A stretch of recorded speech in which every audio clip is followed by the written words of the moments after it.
منصب رب نے عطا کر دیا ہے، فیصلہ کر دیا ہے۔ نصیر بابر ہزاروں ڈگریاں لے کر کے بھی وہ رتبہ حاصل نہیں کر سکتا، تن من دھن دے کر کے بھی وہ رتبہ حاصل نہیں کر سکتا۔ وہ اعزاز کیا ہے، وہ رتبہ کیا ہے؟ لوگ سمجھتے ہوں گے رب نے ان کا بیٹا لے لیا، دن دہاڑے لے لیا، گھر کے دروازے پر لے لیا، جس ندی کنارے ساری زندگی گزری اسی ندی سے لے لیا۔ ارے بابا نہیں، رب کعبہ نے ایک عزت کا جھنڈا اس گھر پہ لگایا ہے۔ اس دل سے اس دل تک یہ اعزاز نہ تھا جس دل سے وہ بچہ رب نے لیا ہے۔ ابراہیم کو ایک شہید کا باپ بنا دیا ہے اور اس بچے کی ماں کو شہید کی ماں بنا دیا ہے۔ کوئی سمجھ سکتا ہے تو سمجھے، کوئی سمجھ سکتا ہے تو سمجھے۔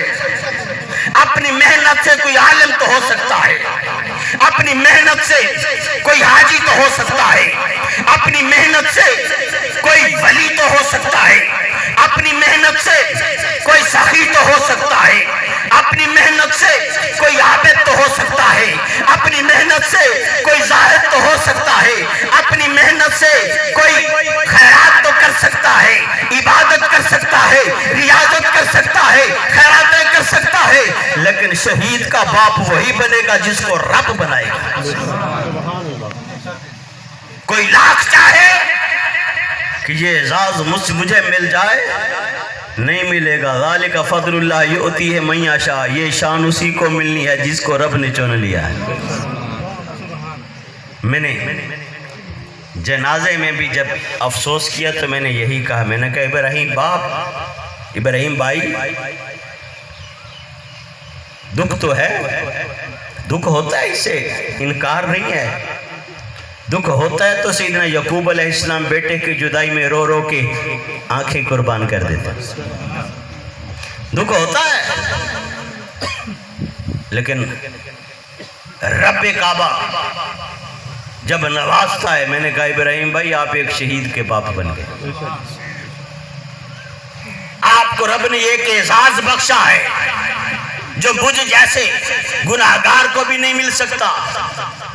اب آئیے حدیث پیش کرنا چاہتا ہوں، مجھے یاد نہیں ہے کہ کبھی میں نے یہ حدیث آپ کے علاقے میں پڑھی ہے یا نہیں پڑھی، لیکن آج موقع کی مناسبت ہے، بتانا چاہتا ہوں نبی کا فرمان پڑھ کے کہ میں نے کیوں کہا ہے کہ وہ بچہ شہید ہے، کیوں کہا ہے، میں نے نہیں کہا، میرے مصطفیٰ نے فرمایا۔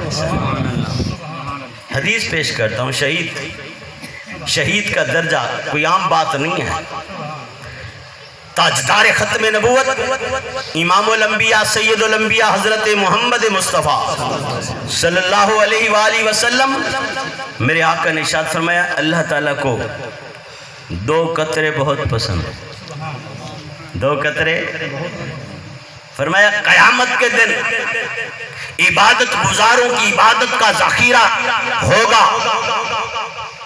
فرما برداروں کی نیکیوں کا خزانہ بھی سامنے ہوگا، طواف کعبہ، حج، عمرہ، تقریریں، تبلیغیں، سجدے، رکوع، قیام، خیراتیں، سب کچھ موجود ہوگا، ہوگا نہیں ہوگا، جس نے جو کمایا، لیکن اللہ تعالیٰ کو جو سب سے زیادہ محبت والی چیز لگے گی، جن سے اللہ تعالیٰ سب سے زیادہ محبت کرے گا، وہ دو قطرے ہوں گے۔ کیا ہوں گے؟ کیا ہوں گے؟ ذرا اشارہ کر کے بتا سکتے ہیں وہ کیا ہوں گے؟ ایک قطرہ بھی بتاؤں گا، ایک قطرہ 20 منٹ کے بعد بتاؤں گا جب مائک چھوڑوں گا۔ وہ دو قطرے ہوں گے، زندگی بھر کی عبادت، ریاضت، تلاوت ایک طرف اور ایک قطرہ ایک طرف۔ اللہ تعالیٰ کو جو سب سے زیادہ محبوب چیز لگے گی قیامت کے دن، وہ دو قطرے ہوں گے، ایک قطرہ شہید کا، شہید کے لہو کا، دوسرا قطرہ آخر میں بتاؤں گا اینڈ پہ۔ شہید کون ہوتا ہے؟ دنیا و جہان کی نیکیاں ایک طرف اور شہید کے لہو کا ایک قطرہ ایک طرف۔ اور ایک جملہ آل نبی اولاد علی سے پیار کرنے والے دل کے کانوں سے سن لیں، آپ کی توجہ کا شکریہ، نظروں میں نظریں ڈال کر اللہ کا قرآن اور نبی کا فرمان سننے کا شکریہ، اللہ آپ کے سینے کو مدینہ بنا دے۔ اے آل نبی اولاد علی، آقا کے گھرانے سے پیار کرنے والے، شہدائے کربلا کی خانوادے سے پیار کرنے والے ایک جملہ غور سے سن لیں۔ قیامت کے دن دنیا بھر کی عبادت ایک طرف اور ایک قطرہ ایک طرف، اس ایک قطرے سے رب کو محبت زیادہ ہوگی، وہ قطرہ شہید کے لہو کا ہوگا۔ لیکن کہنا چاہتا ہوں آل نبی سے پیار کرنے والوں، آدم علیہ السلام کی امت سے لے کر قیامت تک آنے والے سارے شہیدوں کا سارا لہو ایک طرف اور کربلا کے شہیدوں کے لہو کا ایک قطرہ ایک طرف۔ اب حدیث سنیے، اس بچے کو شہید کیوں کہہ رہا ہوں؟ اس بچے کے والدین کو، ابراہیم بھائی کو شہید کا والد کیوں کہہ رہا ہوں؟ اور اس کی والدہ کو شہید کی ماں کیوں کہہ رہا ہوں؟ مشکات شریف کی حدیث مبارکہ ہے، تاجدار کائنات امام الانبیاء سید الانبیاء حضرت محمد مصطفیٰ صلی اللہ علیہ وآلہ وسلم، میرے پیارے آقا نے ارشاد فرمایا، مدینہ طیبہ کا شہر ہے، صحابہ کرام رضوان اللہ تعالی علیہم اجمعین کا مجمع ہے۔ میرے آقا علیہ السلام نے ارشاد فرمایا، منہاج القرآن لودھنا کی ضلعی قیادت تشریف لائے ہیں، آپ کو خوش آمدید کہتے ہیں، چونکہ منہاج القرآن ایک خاندان ہے اور حق بنتا ہے کہ کسی بھی کونے میں کسی ورکر کے ساتھ خوشی غمی ہو، اس میں شامل ہونا خاندانی فریضہ ہے۔ اللہ تعالیٰ انہیں صبر جمیل عطا فرمائے، آنے والے کو اللہ تعالیٰ اجر عظیم عطا فرمائے۔ مدینہ طیبہ کا شہر ہے، حدیث فرمان کیوں کہہ رہا ہوں کہ شہید کے باپ بن گئے ہیں۔ مدینہ طیبہ کا شہر ہے، جنہوں ویک کے ٹھردیاں کھیاں، جنہوں ویک کے ٹھردا سینہ آئے، ربا تیرے ساریاں شہراں وچوں ایک سوہنا شہر، ایک سوہنا شہر مدینہ ہے۔ صحابہ کرام رضوان اللہ تعالی علیہم اجمعین کا مجمع ہے۔ کل الصحابی کالنجوم من اقتدیتم فاتدیتم او کما قال النبی صلی اللہ علیہ وسلم، میرے نبی کے سارے صحابہ شان والے، بولو شان والے۔ میرے آقا جلوہ گر ہیں، شمع محفل، اس بزم کے چاند، سید آمنہ کے چاند، حسنین کریمین کے نانا جان، مخدومہ کائنات سیدہ کائنات کے بابا جانی جلوہ گر ہیں، اور فرماتے ہیں اے صحابہ ایک بات بتاؤ، ما تعدون الشہید عندکم او کما قال النبی صلی اللہ علیہ وسلم۔ میرے آقا فرماتے ہیں صحابہ یہ بتاؤ تمہارے نزدیک شہید کون ہوتا ہے؟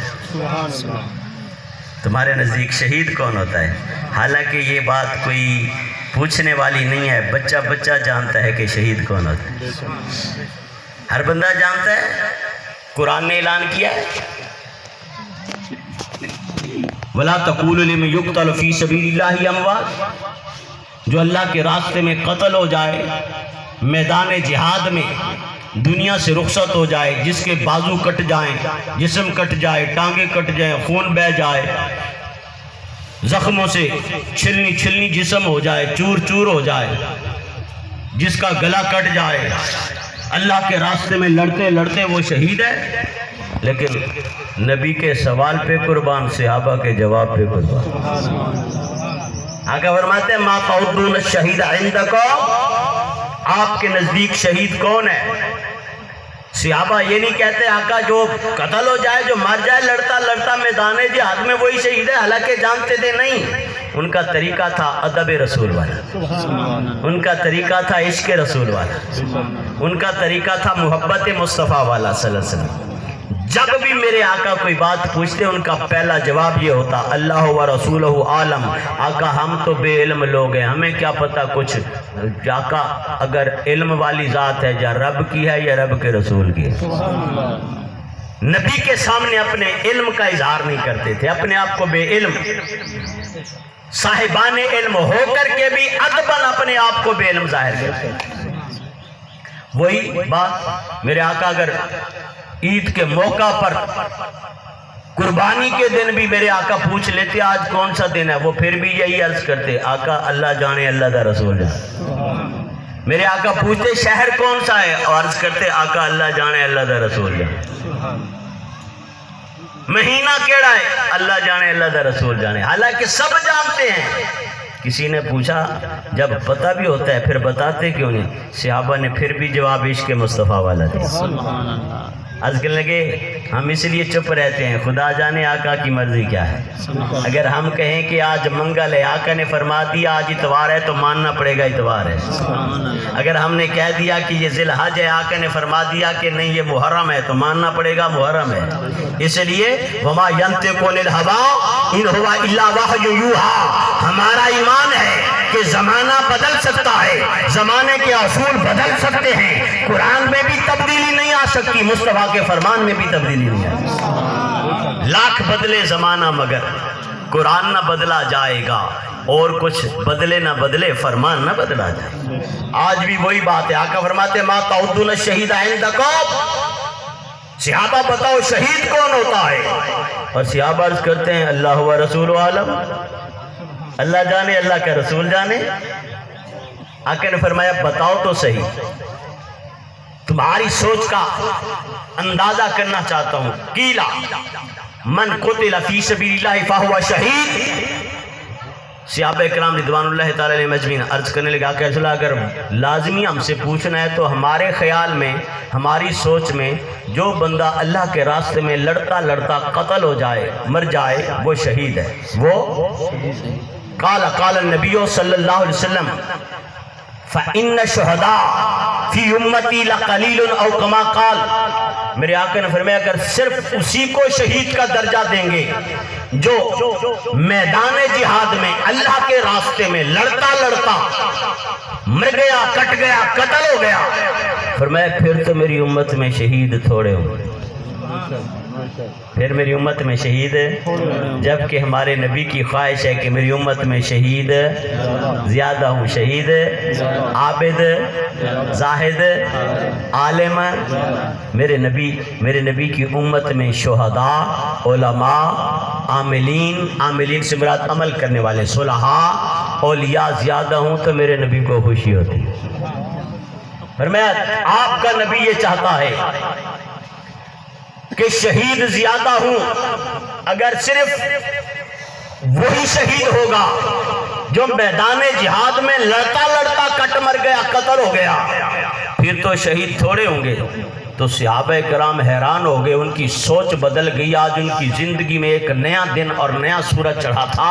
آج تک وہ یہی سوچ رہے تھے کہ شہید وہی ہوگا جو میدان جہاد میں لڑتے لڑتے قتل ہو گیا ہے۔ آج ان کو اندازہ ہوا کہ اس کا مطلب ہے اس کے علاوہ بھی کوئی شہید ہوگا جو میدان جہاد میں تو نہیں گیا مگر قیامت کے دن وہ شہیدوں کی صفوں میں کھڑا ہو۔